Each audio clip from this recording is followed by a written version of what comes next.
Oke, lanjut ke bagian kenaikan dalam beban dibayar di muka. Selama tahun 2012, akun beban dibayar di muka pada PT Nusantara telah naik sebesar 4.000. Oke, kita lihat beban dibayar di muka. Kok bisa naik 4.000, dari mana ke mana? Nah, beban dibayar di muka tahun 2011 terdapat 1.000, tahun 2012 mendapatkan 5.000 sehingga bertambah 4.000.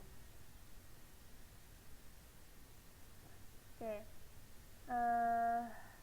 Kemudian tinggal kita masukkan saja ke penyesuaian atas laba bersih sebagian. Laba bersih tadi 145.000 ya. Jadi data-data sebelumnya tadi yang kita buat sebagian-sebagian kita masukkan jadi satu lagi. Kemudian beban depresiasi 9.000. Ingat kalau depresiasi, amortisasi, depresi tadi kan dijelaskan ditambah gitu ya. Kemudian kalau rugi penjualan peralatan, ini peralatan masuk ke aktivitas investasi, kalau rugi ditambahkan, kalau laba nanti dikurangi gitu ya. Kemudian piutang usaha mengalami penurunan. Nah, penurunan itu berarti harus ditambahkan. Kemudian kenaikan dalam persediaan itu tadi kan mengalami kenaikan 5.000, sehingga kalau naik harus dikurangkan. Kemudian beban dibayar di muka mengalami kenaikan 4.000, jadi harus dikurangkan, sehingga kas bersih untuk aktivitas operasi didapatkan 158.000. Kemudian perubahan dalam kewajiban lancar. Tambahkan terhadap laba bersih kenaikan yang terjadi pada setiap akun kewajiban lancar, dan kurangkan dari laba bersih penurunan yang terjadi pada setiap akun kewajiban lancar untuk menentukan kas bersih yang diperoleh dari aktivitas operasi. Jadi, kalau untuk kewajiban lancar itu kebalikannya dari yang aktivitas investasi sama pendanaan tadi. Kalau aktivitas investasi atau pendanaan mengalami kenaikan berarti nanti harus dikurangi, kalau penurunan harus ditambahkan. Tapi kalau perubahan dan kewajiban lancar ini balance. Maksudnya balance adalah ketika nanti naik ya ditambahkan, kalau turun ya dikurangi. Gitu ya. Langsung ke kenaikan dalam utang usaha. Mengalami kenaikan 16.000, kita lihat kenaikan utang usaha. Jadi nanti saya scroll ke atas ke bawah ya, karena ini datanya ada di halaman sebelumnya. Oke, utang usaha. Nah, utang usaha kan dari 12.000 menjadi 28.000, otomatis bertambah 16.000.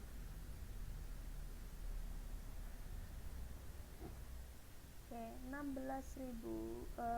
Sorry. Yang mana tadi? Oke. Yang ini ya, mohon maaf. Nah, kenaikan dalam utang usaha ini tolong dibetulkan bahwa tidak dikurangi melainkan ditambahkan. Jadi ini ditambahkan 16 ya, bukan dikurangi. Nanti di buku silahkan pakai stipo gitu, ditambahkan seharusnya, bukan dikurangi. Kemudian penurunan dalam utang pajak penghasilan mengalami penurunan sebesar 2.000, jadi dikurangi. Nah, nih, utang pajak penghasilan dari 8.000 menjadi 6.000, otomatis berkurang 2.000. Oke, sehingga kita dapatkan kas bersih yang dihasilkan aktivitas operasi sebesar 172.000.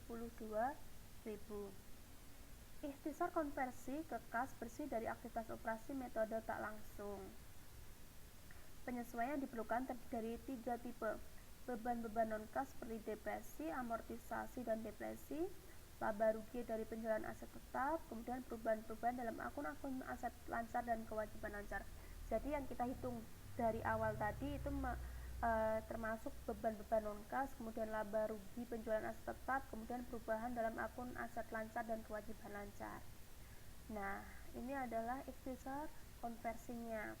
Tadi sudah saya jelaskan bahwa kalau beban non-kas adanya beban depresiasi,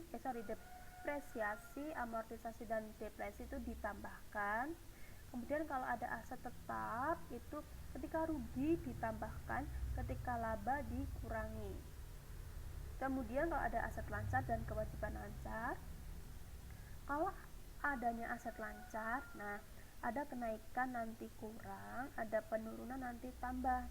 Kalau kewajiban lancar ini balance sama, kalau kenaikan berarti ya tetap ditambahkan, kalau penurunan tetap dikurangi. Oke, kemudian contohnya sekarang ada contoh penyelesaian.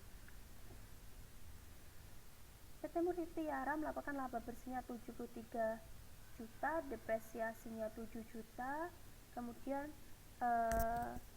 laba penjualan peralatannya 2.500.000, ada piutang usahanya ya, piutang usaha, kemudian utang usaha. Kalau piutang usaha ini masuk ke aset lancar, utang usaha masuk ke kewajiban lancar. Kemudian kita masukkan, kita mau mencari kas bersih aktivitas operasi, laba bersih 73 juta dimasukkan di sini.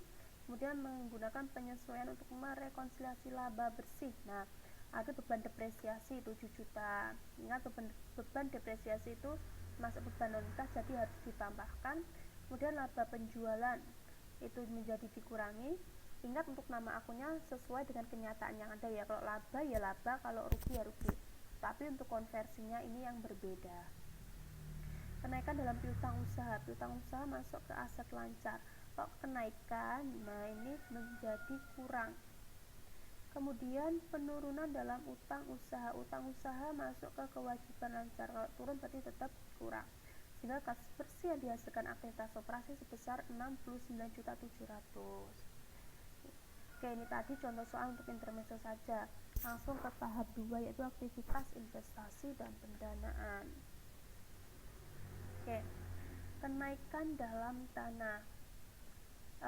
Akun tanah serta tambahan informasi, perusahaan membeli tanah seharga 110.000. Kemudian kenaikan dalam gedung 120.000. Kemudian kenaikan dalam peralatan, akun peralatan bertambah 17.000. Nah, diakibatkan oleh dua transaksi, pembelian peralatan seharga 25.000, kemudian penjualan peralatan dengan harga 4.000. Biaya perolehannya 8.000. Jadi kita lihat nih, tadi kenaikan dalam tanah 110.000. Jadi datanya ada di 3 informasi ini. Oke, diterbitkan obligasi bernilai nominal untuk ditukar dengan tanah 110.000 gitu ya. Kemudian kenaikan dalam gedung nih, sebuah gedung dengan biaya perlahan 120.000. Kemudian dibeli peralatan 25.000. Nah, perusahaan menjual peralatan yang dimiliki nilai bukunya 7.000, ini ya sudah ya, 8.000. Nah, jadi kalian fokusnya ke nomor 2 dan nomor 3. Oke, lanjut ke tahap kedua. Oke, kemudian nah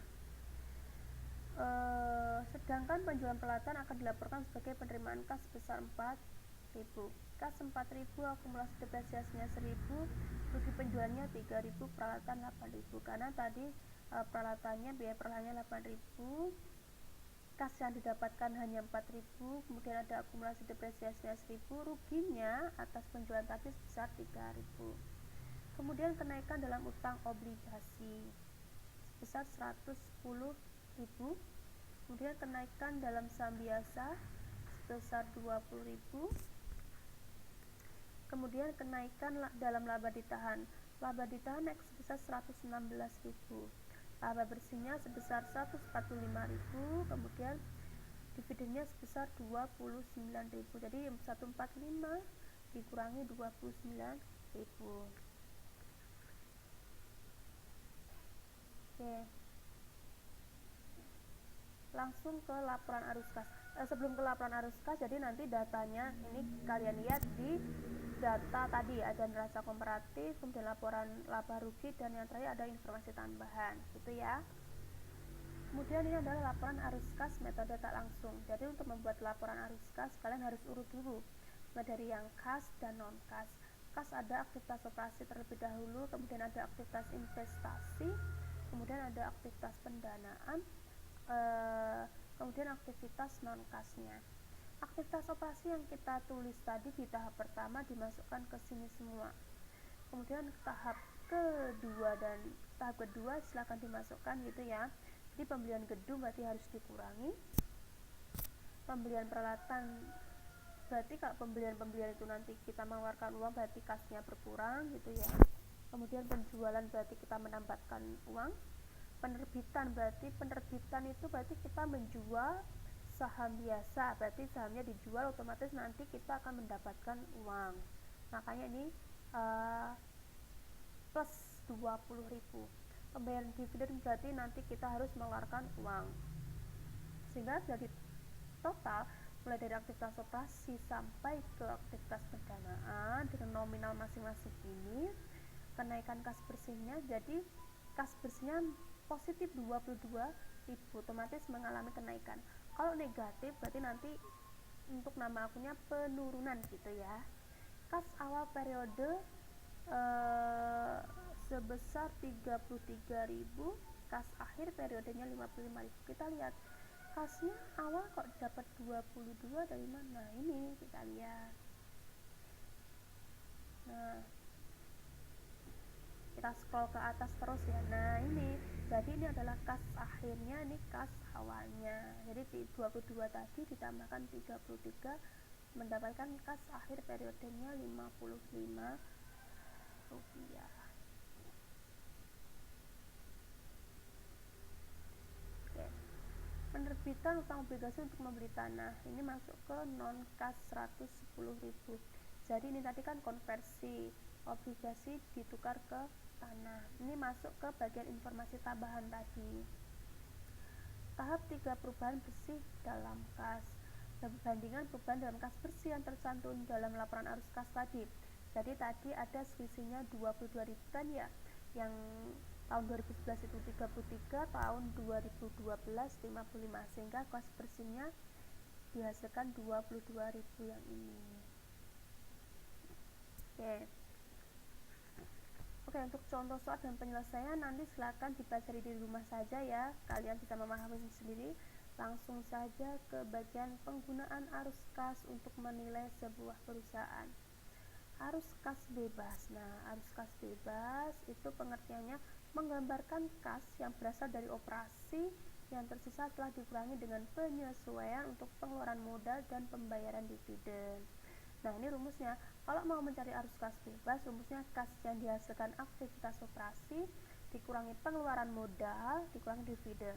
Jadi pada kasus yang ini, PT ABC ini dia mendapatkan kas hasil aktivitas operasi sebesar 100 juta, kemudian membeli peralatan lagi untuk menambahkan investasi 15 juta, kemudian membayar dividennya 5 juta, sehingga didapatkan arus kas bebasnya 80 juta. Dari 100 juta dikurangi 15 juta dikurangi 5 juta.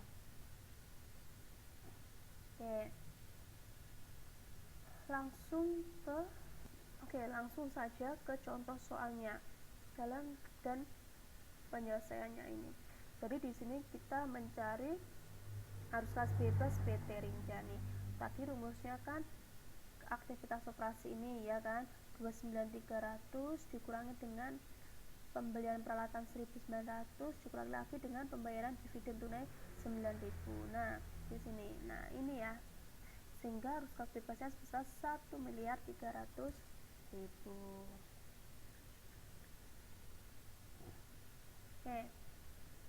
Langsung ke penyusunan laporan arus kas metode langsung. Kalau tadi di awal metode tak langsung, sekarang metode langsung. Sebelum ke metode langsung, jadi kalau ada contoh soal dan penyelesaian, silahkan kalian pahami sendiri di rumah dulu. Kalau ada pertanyaan boleh ditanyakan kalau ada yang tidak paham gitu ya. Jadi next ke penyusunan metode langsung.